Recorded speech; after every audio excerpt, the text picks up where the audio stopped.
하나님 말씀은 에레미야서 28장이 되겠습니다. 에레미야서 28장입니다.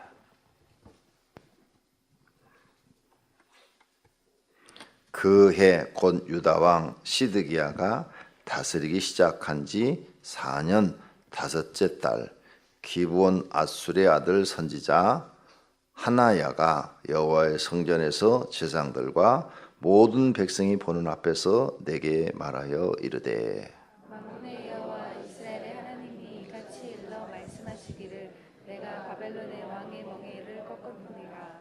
내가 바벨론 왕 느부갓네살이 이곳에서 빼앗아 바벨론으로 옮겨간 여호와의 성전 모든 기구를 2년 안에 다시 이곳으로 되돌려 오리라. 내가 또 유다의 왕 여호와김의 아들 여고니야와 바벨론으로 간 유다 모든 포로를 다시 이곳으로 돌아오게 하리니 이는 내가 바벨론의 왕의 멍에를 꺾을 것이니라.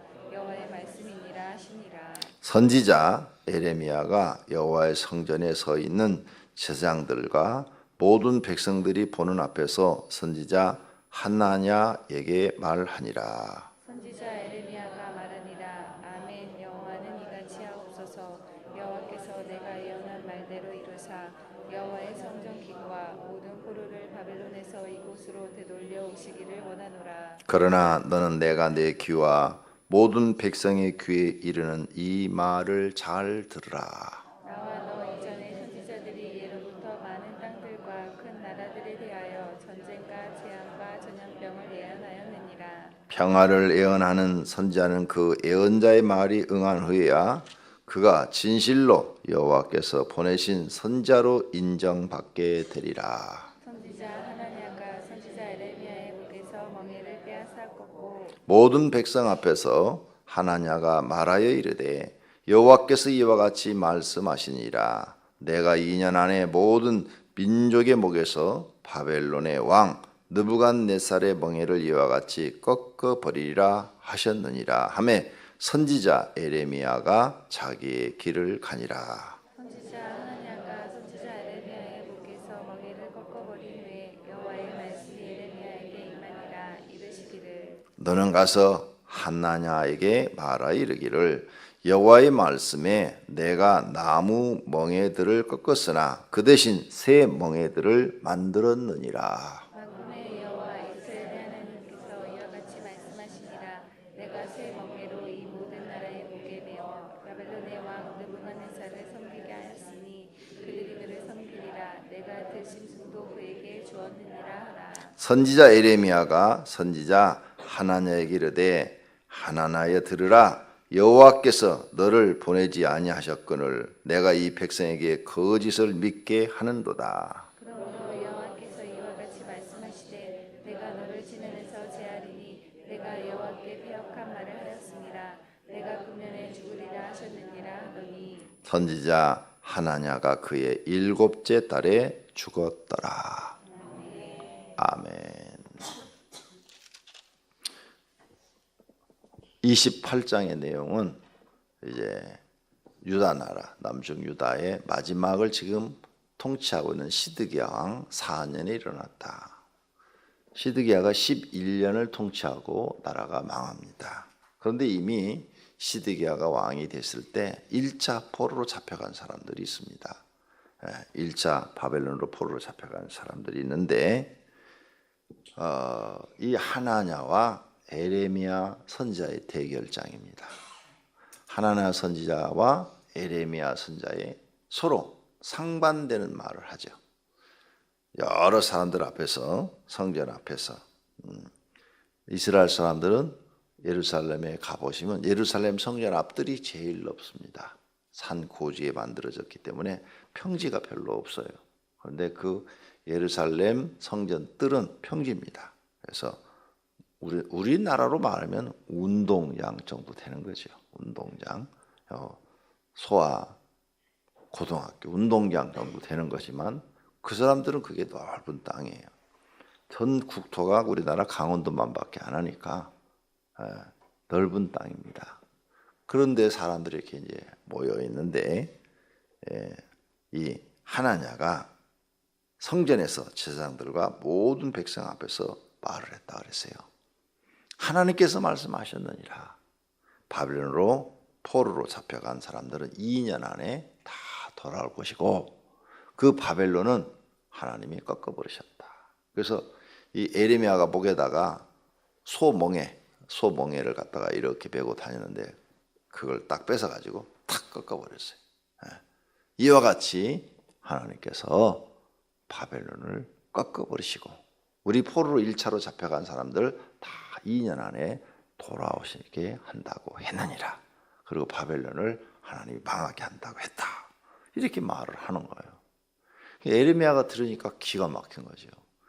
하나님은 에레미야에게 그렇게 말씀하신 게 아니라 너희가 바벨론으로 잡혀가서 소의 멍에를 뺀 것처럼 이렇게 노예 생활을 하게 될 것이다. 이렇게 예언했거든. 그러니까 회개하라. 하나님께로 돌아오라. 만약 너희가 회개치 않으면 이렇게 소처럼 멍에를 베고 이렇게 소가 항상 일을 하는 것처럼 종생활, 노예 생활을 하게 될 것이다. 이렇게 하고 그래서 하나님이 멍에를 베고 다니는데 그걸 딱 꺾어버리고 그렇게 말하니까 백성들이 누구 말을 따르겠어요? 아니, 잘 된다는 말을 따르겠어요? 나쁘게 된다는 말을 따르겠어요? 당연히 잘 된다는 말을 따르죠. 여러분도 똑같아요. 두 사람이 서로 반대되는 얘기를 했을 때는 누구든지 나부터도 잘 된다는 쪽을 따르고 싶은 거예요. 안 된다는 쪽, 망한다는 쪽을 따르고 싶지가 않아요. 둘 다 하나님의 선자라고요. 그러니까 하나님께서 지금까지 우리 민족을 지켰고 수많은 전쟁이 있었지만 우리나라를 지금까지 보호하지 않았냐. 이번에도 하나님께서 우리를 바벨론으로 또 보호해서 바벨론을 이 멍에 꺾듯이 탁 꺾어버리고 우리 포로를 다 돌아가 바벨론을 망할 것이다. 박수가 나오는 거죠. 막 박수가 나와. 와, 좋은 소식이다 이거지. 옳고 그른 것을 따지지 않고 사람은 좋은 쪽을 선택합니다. 이게 사람이에요. 우리는 세상에 나가서 장사를 하든 직장을 다니든 사업을 하든 옳고 그른 걸 따지지 않고 자기한테 유익된 것을 선택합니다. 이게 우리 습관이에요, 습관. 우리 죄의 습관이죠. 근데 앞으로 성도님들이 해야 될 일이 있습니다. 여러분은 이제 하나님을 믿고 아는 사람들이에요. 유익한 쪽을 선택하지 말고 이게 하나님 앞에 옳으냐 틀리냐 이쪽을 선택하셔야 됩니다. 모든 사람은 이 하나님의 이야기를 듣고 다 그렇게 되기를 원해요. 이제 정말 하나님 앞에 여러분이 복받은 영혼이 되려면 여러분한테 이익이 되는 쪽, 유익이 되는 쪽을 선택하지 않으면 큰일 나요. 망합니다. 옳은 쪽, 하나님 앞에 볼 때 어느 쪽이 옳으냐 아시겠습니까? 이걸 배워두지 않으면 언제 이 함정에 빠져서 유다처럼 망할지 모릅니다. 구분하기가 어려워요. 굉장히 어렵습니다. 옳은 쪽을 택한다는 게, 올바른 쪽을 택한다는 게 이게 보통 어려운 일이 아닙니다. 성경을 모르면 절대 올바른 쪽을 선택할 수가 없어요. 그럼 예를 하나 들어드릴까요? 여러분이 선택하기가 어려운 거. 목동의 모 교회 목사님이 모 선교에다가 한 30억을 매월 1억씩을 보내가지고 써버려갖고 사건이 돼갖고 그분이 구속돼가지고 감옥 생활 1년 반 하고 나왔습니다. 그런데 지금도 그 교회가 시끄러워요. 한쪽은 본당에서 그 목사님하고 예배드리고 있고 한쪽은 교육관 안에서 그를 반대하는 세력과 예배를 드리고 있습니다. 지금도. 그래서 그 교인 중에서 몇 분이 우리 교회로 오시기도 했습니다. 시험이 크니까. 그리고 그 교인들은 전부 주변 교회로 다 흩어져 버리고 지금은 그 목사님이 사고가 없었을 때 교인의 5분의 1 정도밖에 안 남았습니다. 교회가 엄청난 시험 속에 빠져 있죠. 자, 여러분은 어느 쪽을 선택하랍니까?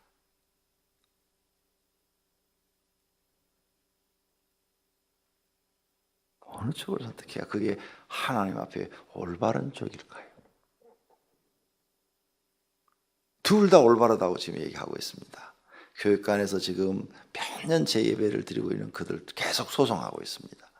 그들 우리가 장로가 목사님이 틀렸다 사임해라 이렇게 지금 하고 있고, 본당에서 예배를 드리고 있는 사람들은 목사님이 그 30억 개인적으로 쓴 것도 아니고 선교에 준 건데 결제가 없었어도 그게 뭐가 잘못이냐, 너희가 개인이 트집지 않는다 이렇게 말하고.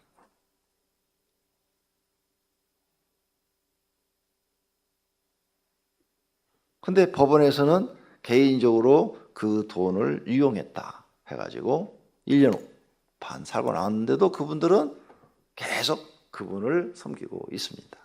어느 쪽이 올바를까요? 어렵죠. 어려운 얘기. 올바른 쪽을 선택한다는 게 절대 쉬운 일이 아닙니다. 성경을 모르면 인간의 입장에서 볼 때는 교육관에서 드린 사람이 옳습니다. 사람 입장에서 보면 왜? 목사님 잘못했어. 하나님이 헌금을 30억이라는 돈을 갖다가 정확하게 명분도 없이 써버린 거야. 인간천에서 볼 때는 일반 사회인들은 그런 사건이 터지면 장관이고 누구 다 옷 벗어야 돼. 100% 옷 벗어야 돼. 그러죠? 근데 하나님 편에서 볼 때는 본당에 예배드리고 있는 사람들이 오른쪽입니다. 그렇게 구분하기가 어려운 거예요, 이게.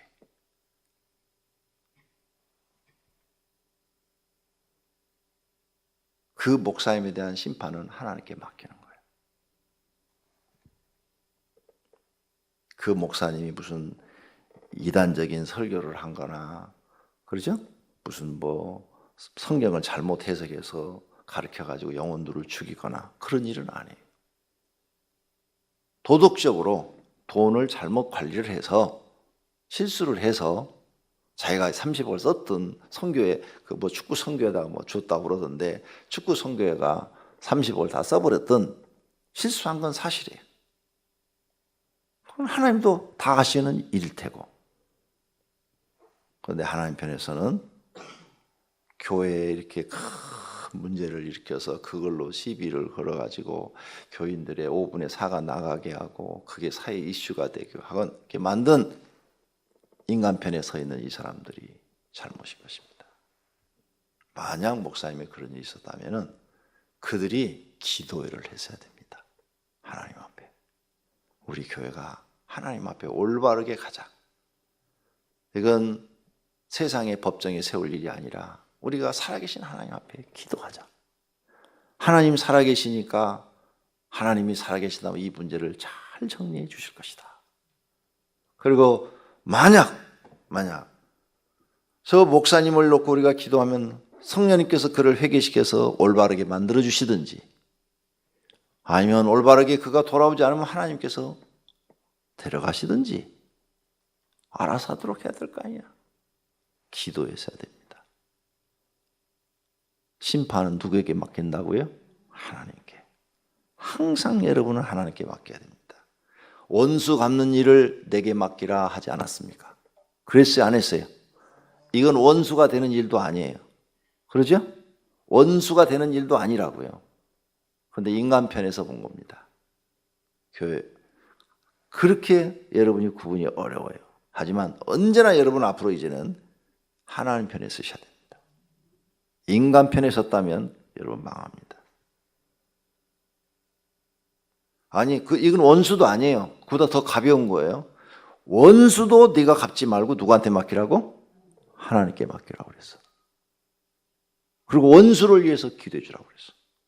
그런데 그 기도가 이루어져서 그가 회개하고 바른 사람이 되면 한 영혼 구원하는 거니까 나는 하나님 앞에 복 받을 일을 한 거고, 그가 안 받으면 그럼 하나님께서 심판해 버릴 거고, 그를 놓고 기도했던 모든 복은 하나님이 나한테 주시는 거예요.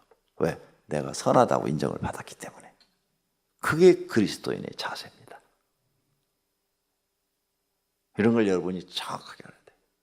근데 많은 사람들이 이 어떤 것이 하나님 편이고 어떤 것이 사람의 편인지 구분을 못하는 이유는 성경을 모르기 때문에 그런 겁니다. 그 지금 교육관에 들이는 사람들은 자기가 계속 옳다고 주장하는 거예요. 계속 옳다고. 그건 이제 아주 큰 사건이고, 몇 년 전에 우리가 저쪽 강명성에 있을 때 어떤 집사님이 저한테 상담을 했어요. 남자분인데 새벽 예배 계속 나오시더라고요. 저는 강명시 안무교회 안수 집사입니다. 이렇게 해갖고 목사님이 돌아가셨습니다. 목사님이 돌아가셨는데 새로운 목사님이 오셨습니다. 근데 새로운 목사님이 오시자 전에 계셨던 목사님 사모님이 계시잖아요. 1억밖에 안 줬습니다. 교회 자산은 몇백억이 됩니다. 그런데 현금만 할 수 있는 돈이 아파트만 20채가 된대. 그것만 해도 팔아도 엄청난데 1억밖에 안 해주고 사모님을 쫓아냈습니다. 그리고 그 목사님이 돌아가신 나이가 59세예요. 그랬는데 이렇게 됐는데 자기들이 사모님한테 좀 더 잘해드리라고 그거 갖고 어떻게 살으라고 그러냐고. 그래도 말을 안 듣고 목사님이 그 말한 집사들을 다 제명시켜버렸습니다.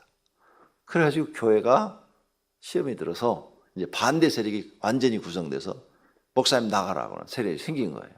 그래가지고 두 파가 싸우다 보니까 다 나가고 한 600~700명 됐는데 지금은 60~70명밖에 안 남았습니다. 그래서 제가 새벽마다 나와서 하나님 우리 교회 살려달라고 기도하고 있습니다. 목사님, 그런데 이게 노예다 고소를 하고 노예에서 총에 올라가고 막 몇 년, 2년 동안을 지금 싸웠는데 노예 목사들도 총회 목사들도 다 목사 편입니다. 이거 어떻게 하면 좋습니까? 자, 여기서 누가 옳은 편입니까?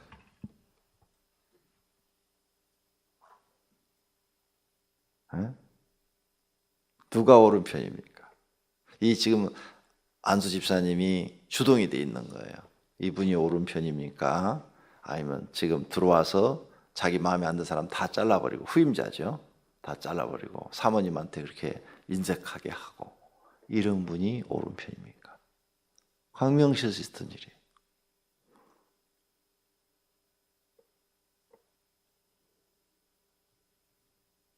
어렵죠.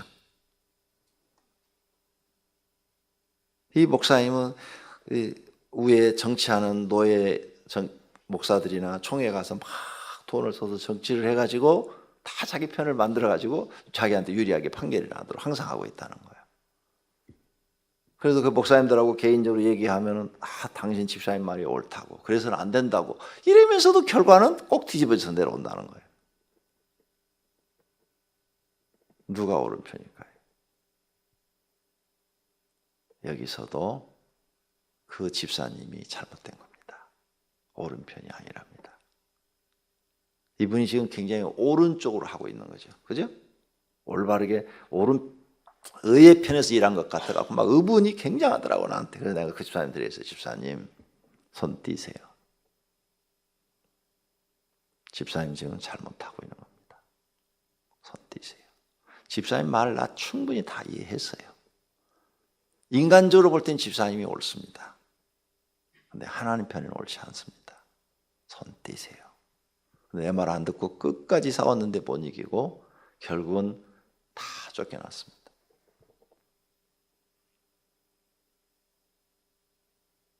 왜 나는 그렇게 말했을까요? 성경을 알고 있기 때문에 그런 거예요. 성경을 알고 있기 때문에. 집사님이 할 일이 아닙니다. 이 일은 하나님이 하실 일입니다.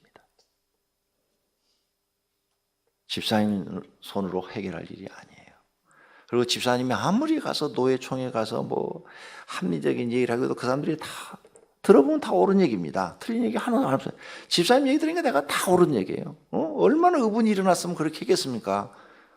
당연히 옳은 일인데 손 떼세요. 살고 싶으면 손 떼세요. 집사님 계속 이렇게 나오면 집사님이 죽습니다. 그게 바로 성경의 기준이에요. 성경의 기준. 하나님이 하실 일이에요. 아시겠어요? 그런데 끼지 마세요. 끼지 말고 묵묵히 그냥 그런 싸움에 끼지 말고 그냥 일만 하세요. 하나님 앞에 일만 하세요. 하나님 보고 묵묵히 일만 하세요. 그리고 정말 간절한 그렇게 돕고 싶은 마음이 있으면 기도 많이 해드리세요. 기도. 하나님, 살아계신 하나님, 옳고 그름을 정확히 하시는 공의로우신 하나님, 정의로우신 하나님, 하나님께서 이 문제를 해결해 주시기를 원합니다. 엎드려 기도하세요. 이 판결을 누가 내리기를 원하시느냐? 하나님이 내리시도록 하셔야 됩니다. 그때 하나님의 살아계심을 보게 되는 겁니다. 그게 옳은 거예요. 모든 판결의 재판장에. 그러니까 그렇게 기도한다는 것은 뭐예요? 하나님이 살아계심을 내가 인정하는 거예요. 그리고 옳고 그름을 정확하게 하시는 하나님이 판결하기를 원하시는 거예요. 그게 올바른 믿음인 거예요. 그게 내가 복받는 믿음이고, 어떤 결과가 주어지든 다 하나님이 하시는 일은 옳다, 이렇게 하셔야 되는 거예요.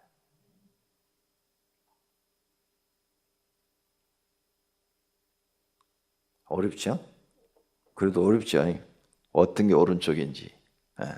그러니까 모든 세상을 통치하는 분의 주권은 하나님께 있다. 오늘 본문에도 지금 여기 나와요. 이 하나냐가 지금 이렇게 좋은 말을 했어요. 에레미야 이야기를 다 들었습니다. 그래서 에레미야가 하나냐한테 말을 합니다. 네가 내 멍에를 꺾었지만 하나님이 또 나에게 말씀하셨느니라. 그 나무 멍에 대신 새 멍에를 만들어, 쇳덩어리로 만든 멍에를 만들어서 너희한테 주신다고 그랬다. 그리고 하나냐, 너는 금년 안에 죽으리라. 그러니까 나무 멍에도 무거운데 쇳덩어리로 멍에를 만들면 얼마나, 이건 부러뜨릴 수도 없어요. 이제는 이 말은 뭔가 하면 너희가 바벨론으로 포로로 잡혀가서 그 말을 들었기 때문에, 옳지 않는 하나님의 말을 들었기 때문에 너희는 고통이 뭐예요? 더 가중돼서 이제 부러뜨릴 수 없는 더 무겁고 고통스러운 새 멍에를 지고 일하는 종과 노예같이 될 것이다, 이 말이에요. 그리고 너는 하나님이 보내지도 않았는데 거짓말을 했다. 하나님께서 너는 금년 안에 죽는다고 했다. 15절, 선지자 에레미야가 선지자 하나냐에게 이르되, 하나냐여 들으라. 여호와께서 너를 보내지 아니하셨거늘 내가 이 백성에게 거짓을 믿게 하는도다. 그러므로 여호와께서 이와 같이 말씀하시되, 내가 너를 지면에서 제하리니 내가 여호와께 패역한 말을 하였습니다. 내가 금년에 죽으리라 하셨느니라 하더니 선지자 하나냐가 그의 7째 달에 죽었더라. 죽었어요. 거짓말해서, 거짓으로 하나님의 말씀을 선포했기 때문에 죽은 거예요. 우리는 정신 바짝 차려야 돼. 이제는 이 하나냐는 옳지 않은 편에 섰고 하나님 보시기에 옳지 않은 자였어요. 그리고 백성들은 그를 따랐어요. 그리고 결국 더 멍에가 무거워졌어요. 항상 여러분은 하나님 편에 서세요. 그러면 목사님, 이렇게 시험이 큰 교회에서는 기도하는 것을 이제 배웠는데, 기도해야 된다는 건 배웠는데, 기도를 해도 계속 양쪽에서 싸움하고 나는 중립에 있다, 중간에 있다, 이게 이쪽도 안 끼고 이쪽도 안 끼고 기도만 하고 있는데 양쪽에서 계속 싸우는데 다른 사람들은 다 교회를 떠나고 다 나갑니다. 어떻게 해야 될까요? 그렇죠? 2년, 3년, 5년씩 막 가는데 그 싸움이 어떻게 해야 될까요? 계속 기도하고 교회를 지키시든지 아니면은 딴 데로 가시든지, 그 싸움에 낄 필요는 없어요. 그러셔야 됩니다. 다른 교회로 옮기셔야 돼요. 그 다른 교회로 옮겨서 5분의 4가 빠져나갔다. 그게 그 양반한테는 심판입니다. 그게 그 양반한테는 심판이에요. 5분의 4가 빠져나갔으면 그가 은퇴할 때까지는 다시는 회복이 불가능합니다. 그 자체가, 그 고통을 받고 있는 그 자체가 그 양반한테는 하나님의 심판이에요. 그 마지막 경고예요. 그래도 회개치 아니하면 죽는 것밖에 없어요. 회개하면 그래도 그거라도 하나님이 주어서 목회하게 하시는 거죠. 그래, 그 싸움에 지금 반대편에 서서 막 도전하는 그런 그 정의의 무리들, 그 사람들은 막 정의감에 불타 있거든요. 그분들이 끝까지 포기하지 않고 막 그렇게 고통을 주는 거, 그것도 심판입니다. 얼마나 괴롭겠어요. 그런 싸움 속에서 자기가 있다는 게. 그러죠? 다 그게 하나님의 심판이에요. 그런데 그렇게 쓰임을 받는 사람들은 나중에 다 망합니다. 자기 영혼도 막 황폐하게 돼버려요. 투쟁하다 보니까. 투쟁해보세요. 자기 영혼이 막 황폐하게 돼버리죠. 완전히 막 그냥 영이 다 죽어버리는 거예요. 이걸 영적으로 얘기하면 사탄한테 쓰임 받을 수도 있다 그 말이에요. 대적의 무리로. 그러니까 끼지 말아라. 내가 오늘 아침에 중요한 거 가르쳐 드린 거예요. 지금 기도를 하든지 정 못 견디겠으면 내 영이 사는 교회로 가든지 하나님께 맡기고, 교인이 다 빠져나오고 그분한테 10명 남았다. 그게 하나님의 심판인 거예요. 그분에게. 이해가 되셨습니까? 네, 기도하십시다. 하나님 감사합니다. 오늘 또 하나님께서 우리를 사랑하셔서 에레미야와 하나니아 선지자를 통해서 배우게 하시니 감사합니다. 하나님 도와주시옵소서. 저희들은 항상 미련합니다. 하나님께서 지혜를 주셔서 하나님의 은혜로 판단하고 언제나 하나님 편에 서서 믿음 생활을 하게 하옵소서. 주님 앞에 11종금을 드렸습니다. 1천 번제물을 드렸습니다. 주님 받으시옵고 복을 주시옵소서. 예수님의 이름으로 기도드립니다. 아멘.